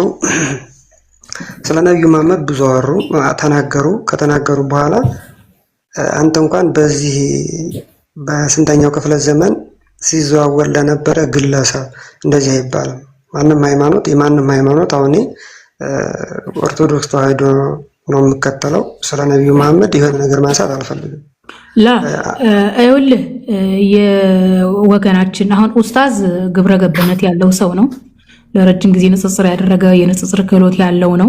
እንደዚህ ያለው የኢየሱስን ክብር ለመንካት አይደለም። ኢየሱስ ምድር ላይ ሲመላለስ የነበረ ሰው ነው። ኦኬ ለማለት ስለዚህ ለማለት የፈለገው ያንን ነው እንጂ እንደዚህ ኃይለ ቃላትን የሚናገር አግሬሲቭ የሚያደርጉ ነገሮችን አይናገርም። አንተም አይተኸዋል፣ ታዝበሃል፣ ሰምተሃል። ዝግ ብሎ ነው የሚናገረው እንትን የሚለው እና ግብረ ገብነት ያላቸው ቃላቶች ነው የሚጠቀመውና ኡስታዝ እንደዚህ ያለው ለምንድን ነው? በምድር ላይ 33 ዓመት ምድር ላይ ተመላልሷል። ይሄንም አንተም ትስማማበታለህ፣ ታውቀዋለህ። እና አግሬሲቭ ሊያደርግህ አይገባም ነው እንግዲህ። ለጠየቀን ጥያቄ መልሰናል። እውነትን ፈልገህ ከሆነ የጠየቅከው ያንን የሚያውቀው አላህ ነው።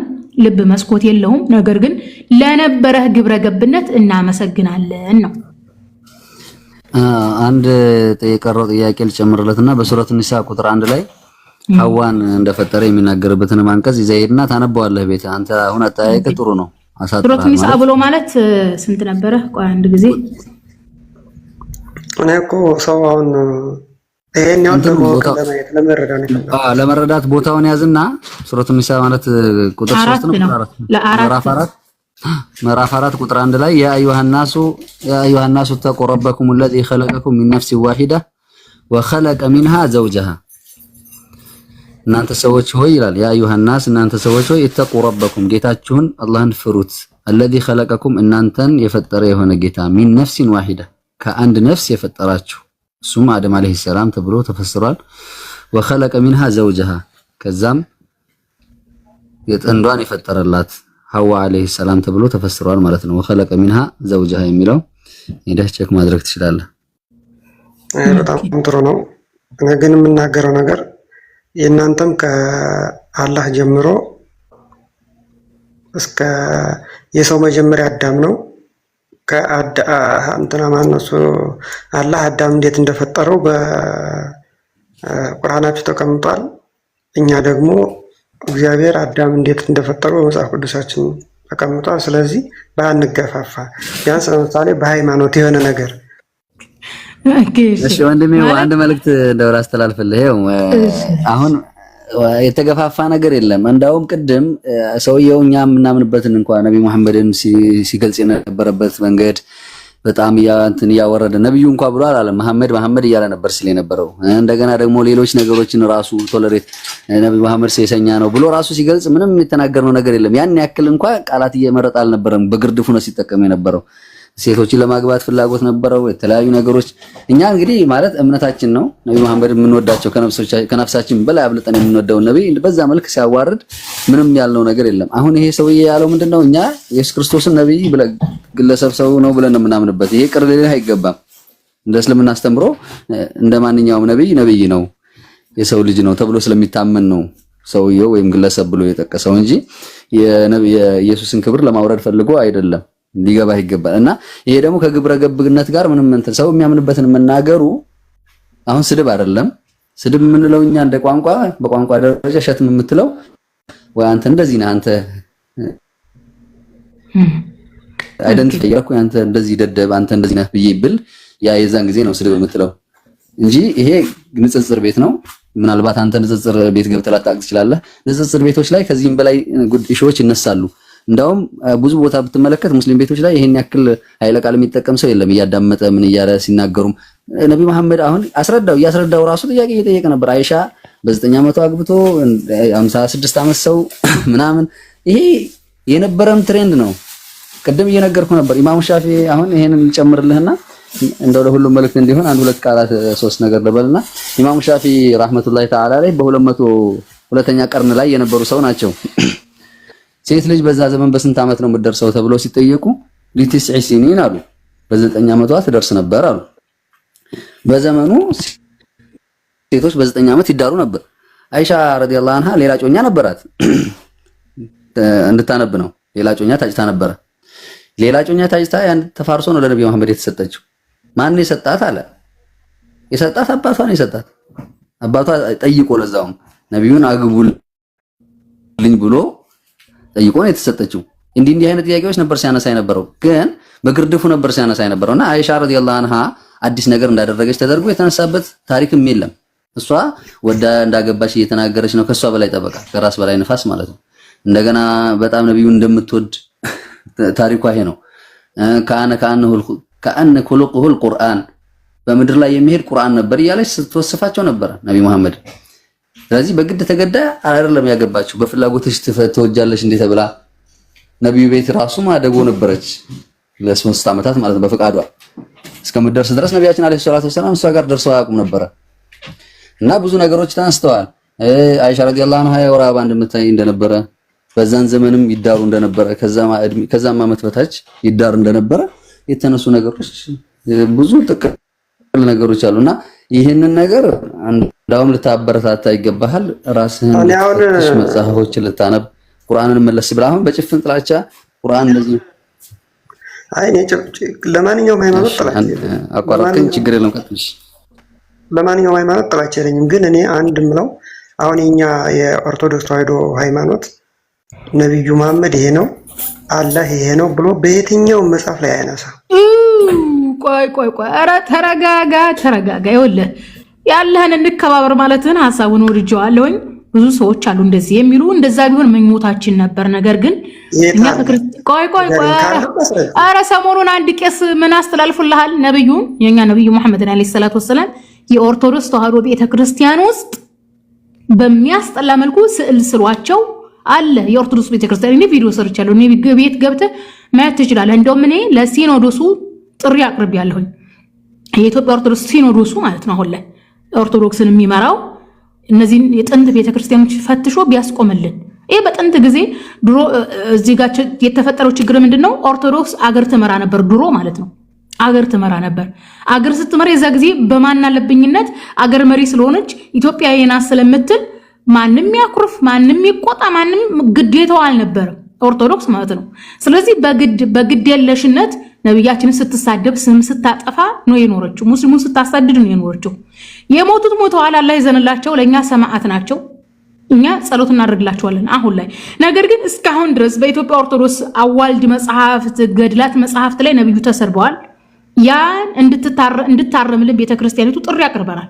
ሲኖዶሱ የኦርቶዶክስ ቤተክርስቲያን አዋልድ መጽሐፍትን ይፈትሽልን። ተአምረ ማርያም በነገራችን ላይ ተአምረ ማርያም ላይ ያለው ነው። ተአምረ ማርያም የቤተክርስቲያኒቱ ዋና መጽሐፍ ነው። እዛ ላይ ነብያችንን በጣም አነውረው የሰው ልጅ እንደዚህ ያስባል ወይ ብለህ እስከምትደነግጥ ድረስ ነው እንትን ያሉት። ሰሞኑን ራሳቸው ኦርቶዶክሶች ቪዲዮ ቀርጸው የለቀቁት እዛ ተአምረ ማርያም ላይ ያለውን ስድብ ነው በስዕል መልኩ የሳሉት ማለት ነው። በነገራችን ላይ ዲያቆን ጽጌ ስጦታው የኦርቶዶክስ ቤተክርስቲያንን ለረጅም ጊዜ ሲወጋ የነበረ ዲያቆን ነው። ተሐድሶ የሆነ ሰው ነው። ታስተካክል እያለ ነው። ከአሁን በፊት እንደተናገረው ከሆነ ምናልባትም ኦርቶዶክስ ሰርዘዋለች እያለ ነበረ ተአምረ ማርያም ላይ ነብዩን የተሳደበችውን ማለት ነው። ነገር ግን ከኦርቶዶክስ ምንም አይነት መግለጫ አላየንም።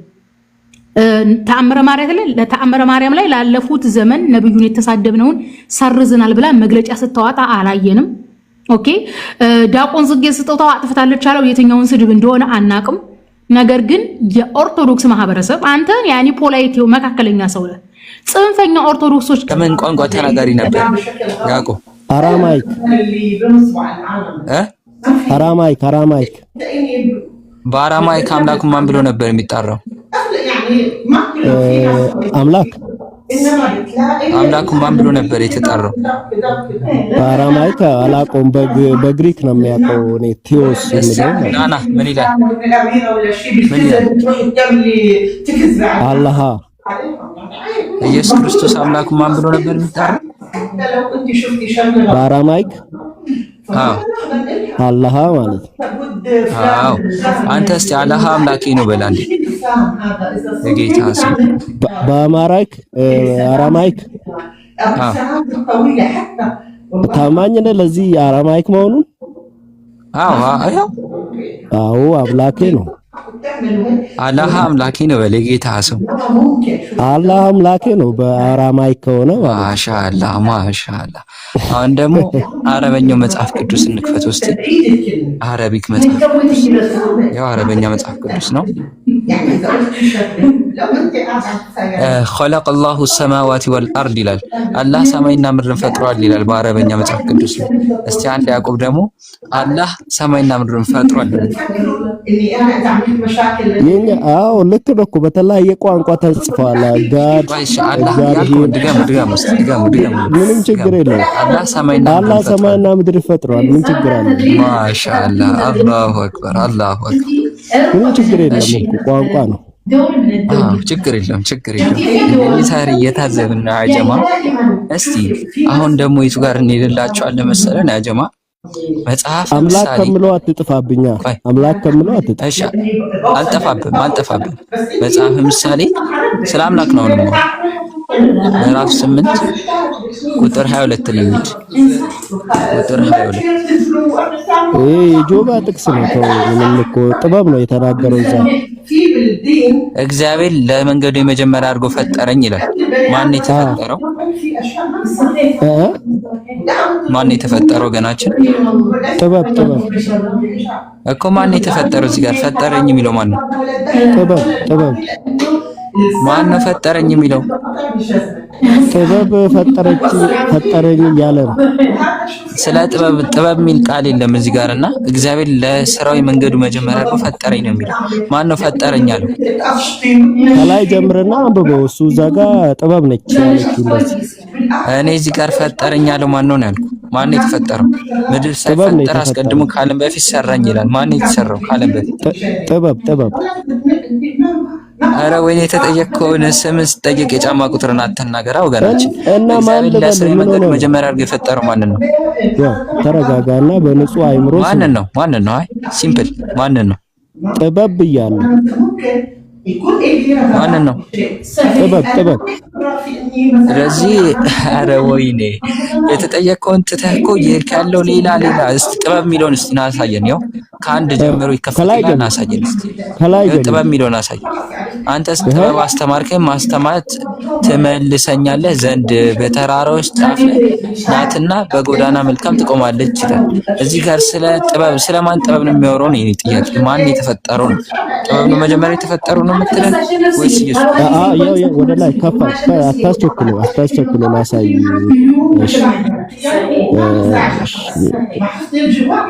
እስቲ ከፍ አድርገው እስቲ ቀስ ብለህ ከፍ እሺ። እኔ ጥበብ ቁጥር 12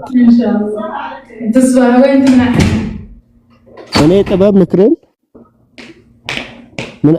ምንድን ነው የምለው? አንብበው።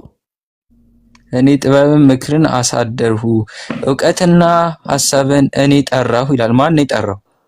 እኔ ጥበብ አለ። እኔ ጥበብ እኔ እያለች ራሷ ማን ነው የጠራው? እኔ ጥበብ ምክሬን አሳደርኩ ዕውቀትና ጥበብ ነው በቃ እዚህ ጋር የሚያወራው ምንም ለማምታታት ወዳና ወዲያ ያስፈልጋል። ከየትኛው ቤተ እምነት ነህ ግን ወገናችን? ክርስቲያን ነኝ እኮ። ፕሮቴስታንት ነው ምንድን ነው? አይደለም። ኦርቶዶክስ የትኛው አማኝ? ክርስትና በካቶሊክና በምናምን የሚለካ አይደለም ሲጀመር ማለት ነው እኮ። የትኛው ነህ? እንደማመጣልህ ማስረጃ እኮ እንትን እንድትለኝ እኮ ነው። ክርስቲያን ወንጌል አማኝ 66 መጽሐፍ አማኝ ማለት ነው 66። ስለዚህ ፕሮቴስታንት ነህ ማለት ነው። የኛው ለጥበብ ብለህ ነው አንተ አይደል? አንተ አሁን ይሄን ያመጣው ለምን እንዳመጣ ልንገርህ። ብዙዎች ይሄን ብሎ ስለሚያምኑ አንዴ ሚውት አድርጎ በለው። አንዴ ጨርስና እሱ ሐሳቡን ቀጥላለሽ። እሺ ወገናችን እዚህ ጋር አንተ ፕሮቴስታንት የ66ቱን አንተ የምትቀበለው የምታምነው እና የ66ቱን ስለምትቀበል ይሄ ደግሞ ጥቅስ ለአንተ እንደማይሆን የተረዱት። ምን አልከኝ? ይሄ 66ቱ ሳይሆን አዲሱ መደበኛ ትርጉም ነው። አንተ ደግሞ አትቀበለውም። ይሄን እቀበለዋለሁ። አዲሱ መደበኛ ትርጉምን 54ቱንም እቀበላለሁ። እሺ ጥበብ ነው ብሎ ይፈታልን ቸርች ፋዘር አንድ ቸርች ፋዘር በኮሜንተሪ ይስጣል። እኔ ቸርች ፋዘር አፖስቶሊክ ፋዘር አልቀበልም። በመጀመሪያ እሱን ይወቅልኝ እና ከየትኛው ቤተ እምነት ነው አሁንስ? ክርስትና አይደለም ክርስትና ነገርኩ እኮ ክርስትና ኦርቶዶክስ ፕሮቴስታንት አይደለም። እነሱ በክርስትና ስም ራሳቸውን ሰይሞ የሚጠሩ ናቸው። ክርስትና የክርስቶስን ትምህርት የሚከተል ነው። ስለዚህ ከዚህ አንፃር ማውራት ከቻልክ እናወራለን ከመጽሐፍ ቅዱስ ማለት ነው። እሺ ችግር የለም። ክርስትና የሚባል ሃይማኖት አለ ያዕቆብ በመጀመሪያ? አዎ አለ። እስቲ መጽሐፍ ቅዱስ ላይ ክርስትና የሚለውን ሃይማኖት እስቲ ያሰኝ። ክርስትና ሐዋርያት ሥራ ምዕራፍ 11 26ን አውጣ። እሺ አጀማ በደንብ ተመልከቱ ነው ያልኩት። ክርስትና ነው የሐዋርያት ሥራ 11 26 ወይ ከዛ በፊት ግን ወገናችን ያዕቆብ ኦል ጂሰስ ነህ አይደለሁም አትበል ለማምለጥ። አሁን አንተ ኢየሱስ አብ ነው ብለህ ነው የምታምነው ወይስ ኢየሱስ የሥላሴ አንዱ አካል ነው ብለህ ነው የምታምነው? አይደለሁም ብሎ በደፈናው ጭቅጭቅ አንፈልግም። ያው መሲህ ኢየሱስ አብ አይደለም፣ ኢየሱስ የአብ ልጅ ነው መጽሐፍ እንደምናውቀው። አዎ የአብ ልጅ ነው። ስለዚህ የሥላሴ ዶክትሪን አማኝ ነህ። ኢየሱስን እግዚአብሔር ወልድ ነው ብለህ ታምናለህ? አልቀበለውም። እግዚአብሔር በሥላሴ አታምንም? አላምንም። ኦኬ። ስለዚህ ኢየሱስ ፈጣሪ ነው አይደለም? እሺ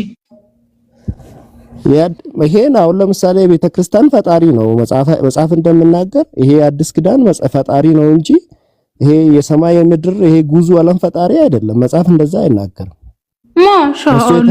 ማሻአላህ እኛ የምንፈልግ ይሄን አይደለም እንዴ?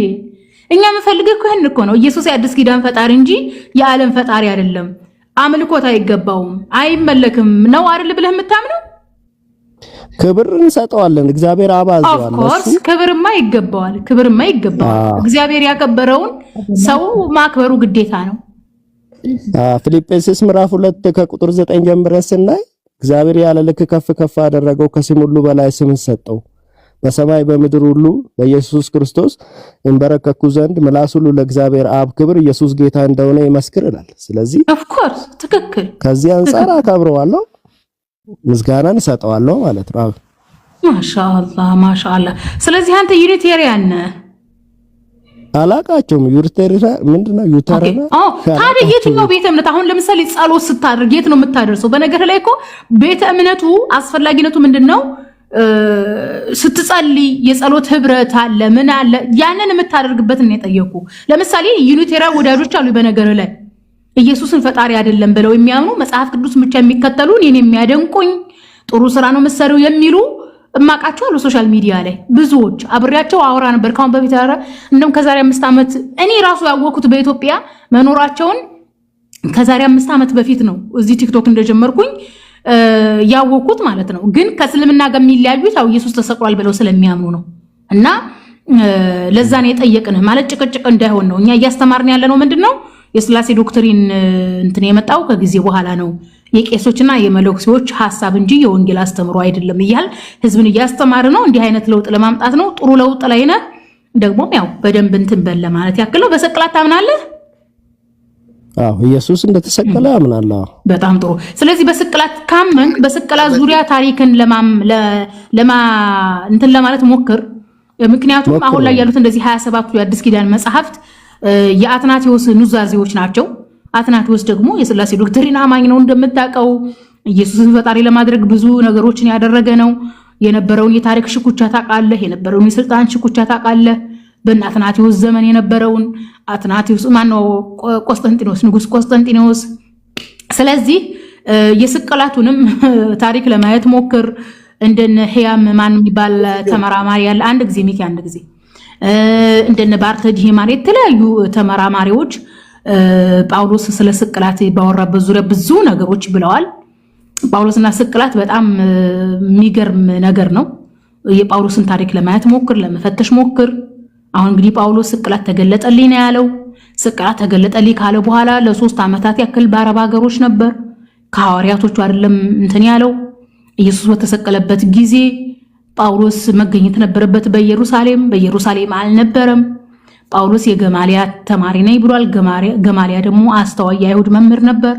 ስለዚህ ኢየሱስ ክርስቶስ ሲሰቀል ጳውሎስ ካላየ በራእይ ተገለጠልኝ ማለቱ የጳውሎስ ብዙ እንትን ያለው ሲቀጥልም ደግሞ እንደው ጳውሎስ ራሱ ስቅላት የሚለው ከጳውሎስ ተገኝቷል ከተባለ ራሱ ስለ ሰማዕትነት ነው እየተናገረ ያለው እንጂ ኢየሱስ ካልደማ አንድንም ምናምን ይሄ በአይሁድ ታሪክ የለም። ምክንያቱም ኢየሱስ አይሁድ ነው፣ ለዛውም የገማሊያ ተማሪ ማለት ነው። እና አሁን መጽሐፍ ቅዱስን ወንጌልን የምንመረምረው በአይሁድ ታሪክ ብቻና ብቻ ነው። ለዚህ ነው አሁን እኛ መጽሐፍ ቅዱስ አሁን ጥሩ የሆነልን ፕሮቴስታንት፣ ካቶሊክ፣ ኦርቶዶክስ መጽሐፍ ቅዱስ ላይ የሉም የምንልበት ትልቁ ምክንያት ምንድነው? ወንጌል ላይ ያለው ወይም ብሉይ ኪዳን ላይ ያለው ሕዝብ ወይም በብሉይ ኪዳን በአዲስ ኪዳን ላይ እየተሰበከ ያለው አምላክ የአይሁድ አምላክ ነው። ስለዚህ የአይሁድ ታሪክ አስፈላጊ ነው፣ የአይሁድ ድነት አስፈላጊ ነው። ያንን መሰረት አድርገህ ስቅላቱንም ለማየት ሞክር እስኪ። በስቅላት መስዬ እንትን ነው መስዬ ከይቅርታ ጋር አሁን ከስቅለት ጋር በተያያዘ የጳውሎስ ምስክርነት ብቻ ሳይሆን የሂስቶሪካል ኤቪደንስ አለ። ሂስቶሪካል ኤቪደንስ ጨምሮ የበጉ ሐዋርያት ምስክርነት ነው የሚታመነው ማለት ነው። ችግሩ ደግሞ እንደዛ እንዳንል ደግሞ 27ቱ የአዲስ ኪዳን መጽሐፍት የአትናቴዎስ እንትኖች ናቸው፣ ኑዛዜዎች ናቸው። ይሄንን ማየት አለብህ። አረ ቆይ እንደው ይኸውልህ ያዕቆብዬ፣ ይኸውልህ በጣም አስደንጋጭ ነው በነገር ላይ በዚህ ዙሪያ የጻፉ ተመራማሪዎችን ለማየት ሞክር። የሂፖ ጉባኤን አሁን ለምሳሌ እናንተ መጽሐፍ ቅዱስን እኮ ያገኛችሁት እኮ ከስላሴ ዶክትሪን ቤተክርስቲያናት ነው። በዛን ዘመን አህዳውያን አልነበሩም። እና አትናቴዎስ እኮ የነ አርዮስን መጽሐፍት እኮ አቃጥለዋል። ታውቃለህ? አትናቴዎስ ከመሞቱ በፊት 27ቱን የአዲስ ኪዳን መጽሐፍ በመጽሐፍ ቅዱስ ውስጥ እንዲካተቱ ተናዞ ነው የሞተው። ስለዚህ መጽሐፍ ቅዱስ ተሰብስቦ በሂፖ ጉባኤ፣ በካርቴጅ ጉባኤ አሁን ላይ ለደረሱት ውሳኔ ሲተላለፍ አትናቴዎስ አልነበረም፣ ሙቷል። ነገር ግን እሱ ተናዟቸው የሞቱትን 27 የአዲስ ኪዳን መጽሐፍ ነው በካርቴጅ ጉባኤና በሂፖ ጉባኤ ለህዝበ ክርስቲያኑ እንትን ያሉት እንጂ በዛ ሰዓት የተቃጠሉ የተደበቁ መጽሐፍቶች ነበሩ። እንዲቃጠሉ አድርጓል አትናቴዎስ። እንደውም በቅርብ ጊዜ በ20ኛው ክፍለ ዘመን በግብጽ የተገኙት እነዛ መጽሐፍት ኢቭን የአትናቴዎስ ደጋፊ የሆኑ በጣም በርካታ ሰዎች ራሱ አትናቴዎስ እንዲቃጠል የፈረደባቸውን ማኑስክሪፕቶች ስለሚወዷቸው ደብቀዋቸው በቅርብ ጊዜ እንደተገኘ በ20ኛው ክፍለ ዘመን እንደተገኘ አለ። ስለዚህ እኔ ሐሳቡን የምነግርህ በቃ ስለ ስቅላት ታሪክ ወደ ኋላ አንብብ ነው። በስቅላት ዙሪያ ኢየሱስ ጳውሎስን አይሁዶች እንዴት ያዩታል፣ የክርስትና ምሁራን እንዴት ያዩታል የሚለው ለማየት ሞክር እና በክርስትና ታሪክ እጅግ የሚገራርም ሴራዎች ናቸው ያሉትና በዚህ ዙሪያ በእንትን ዙሪያ በስቅላት ዙሪያ አብረን እናንተም እኛም ብናየው ብንፈልግ ይሻላል። ነገር ግን እዚህ ጋር ፎከስ የምታደርግልኝ 27ቱ የአዲስ ኪዳን መጽሐፍት የአትናቴዎስ ኑዛዜዎች ናቸው። ይሄን እንትን አትበል ብቻ አይደለም። በዚህማ አትደንድ።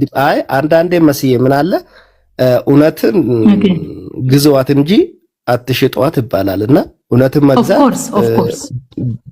አትናቴዎስ ብቻ ብለሽ መደምደም ያው ምንናገረው ነገር ሰው ፊት ኪሎ ነገር ላይ በሰዓቱ ፓትርያርክ ነበር። ይኸውልህ አሁን ያው ስለ አትናቴዎስ ታሪክ ብታጠና ነው ብቻ አይደለም። በካርቴጅ እኮ 5000 መጽሐፍቶች ካናናይዝድ ሲደረጉ እሱ ብቻ አይደለም፣ ብዙ አባቶች አሉ። ለካናናይዝድ የተደረጉት እኮ ታዲያ ብሉይ ኪዳኖችም አሉ። አሁን አጠቃላይ ሳይሆን 27ቱን የአዲስ ኪዳን መጽሐፍት ነው። ስለዚህ 27ቱ የአዲስ ኪዳን መጽሐፍት ስቅላት እንዲያወሩ ብቻ ፈልጎ ነው። እንግዲህ ልብ በል የአትናቴዎስ ኑዛዜ ናቸው 27ቱ የአዲስ ኪዳን መጽሐፍት።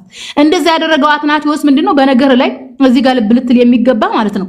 ሲጀመር እናንተ የአትናቴዎስን ሐሳብ ይዛችሁ ስለ ኢየሱስ ስቅላት ማውራት አትችሉም። አትናቴዎስ እነዚህን 27 መጽሐፍት በመጽሐፍ ሆነው እንዲሆኑ ኑዛዜ የገባበት ትልቁ ምክንያት ምንድነው? ሰው የእግዚአብሔርን ክብር ስላጎደለ ድነት ያስፈልገዋል። ግን የሚድነው ሰው በራሱ ጥረት ሳይሆን ፈጣሪ መሞት አለበት የሚል አመለካከት ያለው ሰው ነው አትናቴዎስ። ለዚህ ነው አይደል ይሄን እኮ ምን ነው እና አትናቴዎስ አሁን ከማቴዎስ ጋር ማገናኘት በጭራሽ ይሄ አትናቴዎስ ፈጣሪ ሞተ ብሎ እንደማያምን አታውቅም እንዴ? እንደሚያምን አታውቅም? አውቃለሁ። እሱ የራሱ ሐሳብ ነው። በዚህ መጽሐፍ ቅዱስ ላይ ያው አሁን ጥቅስ ወስዶ ነው። ቆይ አሁን ያዕቆብ የቤት ስራ ይሁን። አሁን እኔ እናንተ እንጨቃጨቅ፣ የቤት ስራ ይሁን እንትን በለውና አየውና እኔን ታዘበኝ። 27ቱ የአዲስ ኪዳን መጽሐፍት የአትናቴዎስ ኑዛዜዎች እንደሆኑ ሂድና አንብብና እንትን በል ታዘበኝ። ደግሞም አትናቴዎስ 27ቱን የመረጠበት ትልቁ ምክንያት ምንድነው? ኢየሱስ ሰውም ነው መለኮት ነው ለማለት እንዲያመቸው ነው። ሰው ነው እንዲያል እንደ አሪዮስ ሰውን ሊያድን አይችልም ነው ያለው። ሰው ማዳን አይችልም ብሎ ስለሚያምን የግዴታ ኢየሱስ ፈጣሪም ፍጡር መሆን አለበት ብሎ ስለሚያምን። ስለዚህ የአትናቴዎስን አመለካከትና ፍልስፍና የሚደግፉትን ብቻ ነው ተናዞ የሞተው እንጂ ዝም ብሎ እውነትን ልግዛት ብሎ እውነት ይታወቅ ብሎ አይደለም።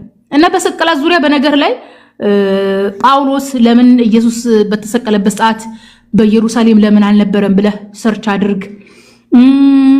ገማሊያ ጳውሎስ የገማሊያ ተማሪ ከሆነ አመለካከቱ ለምን እንደ ገማሊያ አልሆነም? ምክንያቱም ገማሊያ አስተዋይ የነበረ ሰው ነው። ኦኬ ይህም ብቻም ሳይሆን ኢየሱስ ለምንድነው በቀጥታ የኢየሱስን አስተምሮ እንትን ያልሰበከው? ለምሳሌ የጳውሎስ ስብከቶች ጋር ስትመጣ ስለ ትንሣኤና ስለ ስቅላት ነው እንጂ የሚያወራው ኢየሱስ በእንትን ስላስተማረው አይናገርም። ፎከስ የሚያደርገው ስቅላት ላይ ነው። እናም ደግሞ ስቅላቱን ምንድነው የሚለው ራእይ ነው ያለው እንዴ። እሱ ሐዋርያቶችን መጠየቅ ይቻላል። በጣም የሚያስቀው ለምሳሌ ባርተዲ ሂርማንና ሄማ የተባለ አንድ የአይሁድ ራባይ ተመራማሪዎች ጳውሎስን በስቅላት ዙሪያ ሲተቹት ምንድነው ያደረጉት? ለምንድነው እንትናን ደማስቆን የመረጠው ነው ያሉት። ምክንያቱም ሐዋርያቶቹ በሰዓቱ ኢየሩሳሌም ነበሩ። ኢየሩሳሌም ለምን አልተናገረም? ምክንያቱም ደማስቆ በሰዓቱ ጳውሎስ ደማስቆንና ግሪክን የመረጠበት ትልቁ ምክንያት የዛ ጊዜ የአረማዊ እምነት የተስፋፋበት ስለነበረ ነው። ምክንያቱም ደግሞ ኢየሩሳሌም እነ ጴጥሮስ እና ያዕቆብ ስለነበሩ ያዕቆብና ጴጥሮስ እንዳይዙት ስለፈራ ነው የሚሉት። ይሄንን የታሪክ ተመራማሪዎችን አይተመታዘብ ትችላለህ። ይሄን ብቻም ሳይሆን በአረማውያኖች ዘመን አማልክት ሙተው ተነሱ የሚል አመለካከት ነበረ። ስለዚህ አይሁዶች የአይሁድ ራባዮች ጳውሎስን በጣም የሚሰቹት ስለምንድን ነው? ጳውሎስ አይሁድ ከሆነ አማልክት ሙተው ተነሳ የሚል አይሁድ የለም ነው ያሉት። እኔ በጣም ነው የገዛኝ ሐሳባቸው እና እኔ ጳውሎስን ውሸታም ማለት አልፈልግም። ምናልባት በጳውሎስ ስም የቀጠፈ ሰው ሊኖር ይችላል። ምክንያቱም ማንተኑ አውቶግራፊው ስለሌለን የጳውሎስ አስተምሮ አውቶግራፊው የለም፣ የሐዋርያቱም አስተምሮ አውቶግራፊ የለም። ይሄን ብቻም ሳይሆን አራቱ ወንጌል አጻጻፍና የጳውሎስ የስቅላት አጻጻፍ በጣም የተለያዩ ናቸው። ስለዚህ በስቅላት ዙሪያ ስለ ጳውሎስ በደንብ አድርገህ እንትን በል። የሚገርም ነገር ጳውሎስ በስቅላት ዙሪያ መስዬ አንድ ነገር ትንሽ ሐሳቡ እንደ ሐሳብ እንትን የሚቀበልበት አለ። ነገር ግን በስቅላት ዙሪያ ጳውሎስ ብቻ ስለ ስቅለት እንደጻፈ አድርገን ማሰብ መቻል የለብንም። የበጉ ሐዋርያት የጻፉን ተፍሲር ነው የሰራ። እሱ ምንድነው ያኛውን አብራራው እንደ ተፍሲር ማለት ነው። በቃ የበጉ ሐዋርያት የተናገሩትን እሱ በሰፊ ሰፋ አድርገው ኢየሱስ ከተገለጠለት በኋላ በመንፈስ ተመርቶ የተናገራቸው ትምህርቶች ናቸው። ስለዚህ በርግጥ ይሄ ያዕቆብዬ ሐሳብ ይገባኛል። ኖርማሊ ይሄ ያንተ እምነት ሆኖ ያስከው ስለነበረ ኖርማሊ ኔጌቲቭ የሚመስል ሐሳብ ሲሰጥ ቶሎ አሜን ብለህ አትቀበለው። ነገር ግን ለማየት ሞክር ነው የምለው። ስቅላት በኢየሱስ በጳውሎስ በስቅላት ዙሪያ ወራበትን በአይሁድ እምነት ለመለካት ሞክር ያልኩ ለዛ ነው። ደግሞም በነገር ላይ ማኑስክሪፕቶቹ ያኒ እርስ በርስ የሚጋጩም ናቸው። ሁለተኛም ደግሞ ጳውሎስ ራሱ ከነ ያዕቆብና ከነ ጴጥሮስ ይጣላ ነበረ። ኢቭን ኢቫናዊት የሚባሉ ክርስቲያኖች ጳውሎስን አይቀበሉም ነበረ። እንግዲህ አስበዋል። ጳውሎስ ኢየሱስን በሕይወት ዘመኑ አይቶት አያውቅም። አስበዋል። ጳውሎስ ኢየሱስን አይቶ የማያውቅ ሰው አግኝቶት የማያውቅ ሰው ስለ ስቅላት ሲጽፍልህ አስበው። ኦኬ ጴጥሮስ ያዕቆብ እንግዲህ የኢየሱስ ወንድም ነው።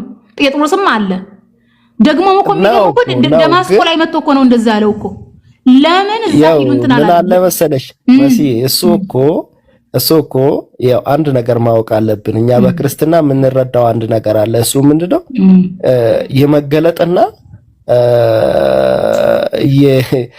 የመመረጥ ይለያል። መመረጥና መገለጥ ይለያል። ባይዘው ለጳውሎስ የተገለጠ መገለጥና ደግሞ ለበጉ ሐዋርያት ለጴጥሮስ የተገለጠ መገለጥ ይለያል። ይሄ የእግዚአብሔር አሰራር ነው።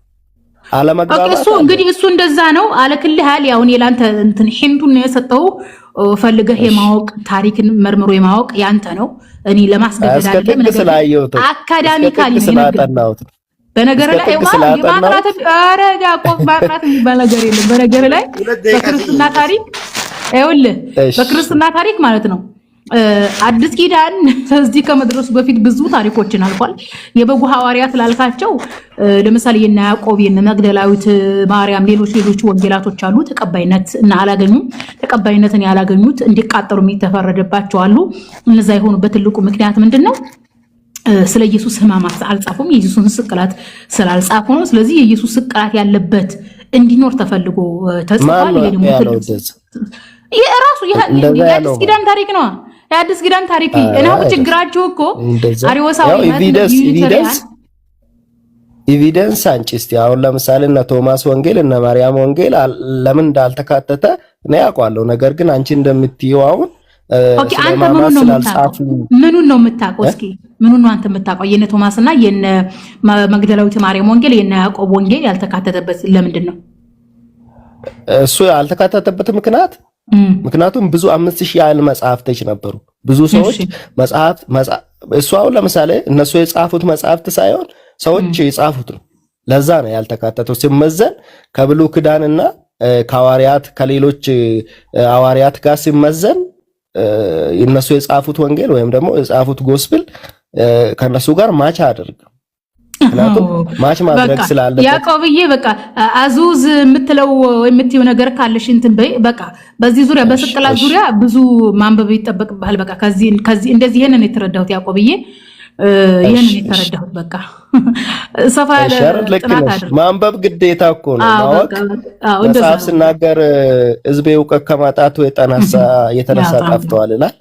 ጥሩ ነገር ላይ ደርሰሃል። ነገር ግን ጥሩ ነገር ላይ የደረስክበትን በእንትን አድርገው፣ በአካዳሚክ አድርገው